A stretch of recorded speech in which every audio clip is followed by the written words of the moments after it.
So we call them germline stem cells in flies and fish and other organisms, but in people you would call them spermatogonial stem cells.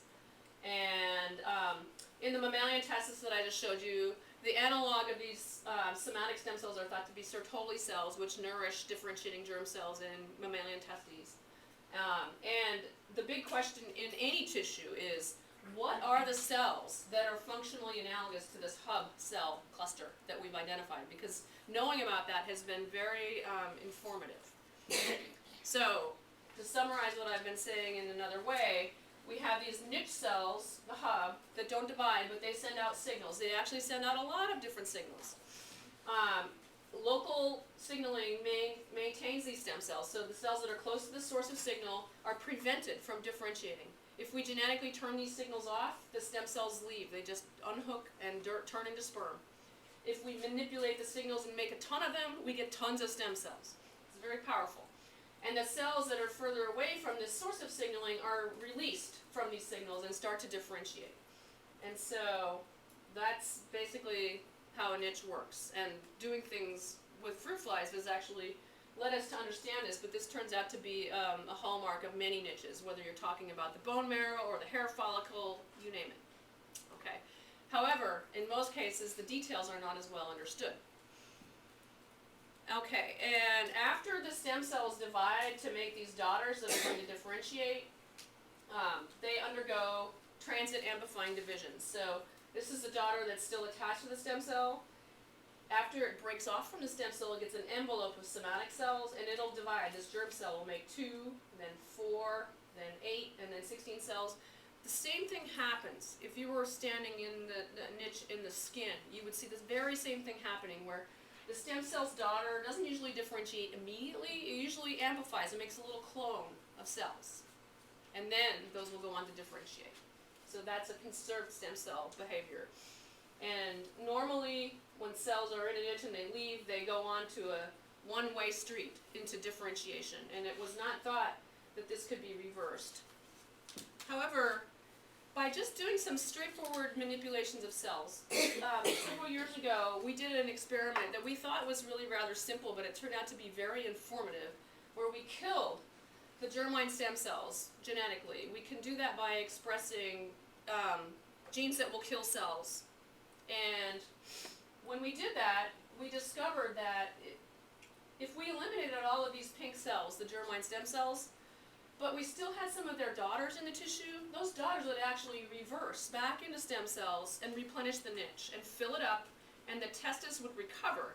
And that was very unexpected because, as I showed you before, whenever you see a stem cell lineage diagram, it's thought that the cells that leave always differentiate. But it turns out now, since we were able to show that in this system, people have gone on to show it for the mouse testis as well. So this is a conserved thing that cells can do, which is to go backwards and refill a niche that's lost some stem cells. So the data I'm going to show you today comes from a project that was based on a very similar question. We just wondered what would happen if we killed these blue somatic stem cells. What would our niche do? Because we were curious. Okay, so I'll just tell you in a summary form what happens. So if we induce apoptosis, which is programmed cell death, in these blue somatic stem cells, it took us a while to figure out conditions where we could kill all of them. But once we did that, we could get rid of every one of these somatic stem cells. And if we then just let the system recover, we were surprised to see that they would return. And everything looked fairly normal again. And that was unexpected. And I'm going to show you how we did that and what that looks like. Okay, so are there questions right now? You can ask me whatever you want. Okay. So I'm going to show you how we look at this. We use confocal microscopy. When you're studying stem cells in a tissue, it's not like studying stem cells in a dish. It's not flat. The tissue is three-dimensional.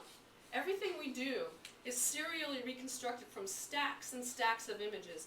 All these pictures I'm showing you are just one slice, but the way we get our data is actually by compiling this whole series of slices. Think of a lot of overhead projector sheets all stacked up together.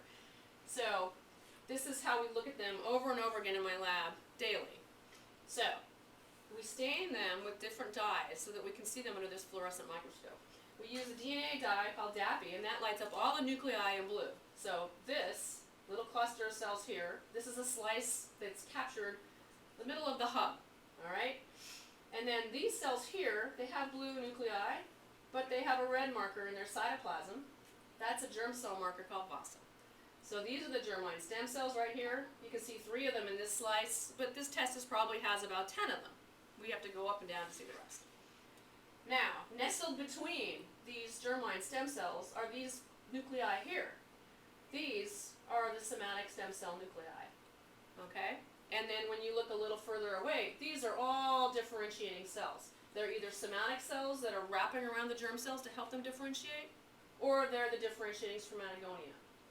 Okay, so that's, do you guys understand this picture? Because I'm going to show you another picture like it. Okay, that's the cells in our working, the way we look. Okay, so this is what it looks like after you kill all of these somatic stem cells right here.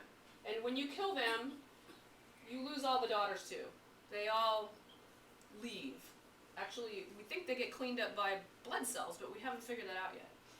It looks like this. So this is the edge of the tissue now, and I had to draw a line around it because it's so empty looking you can hardly see it.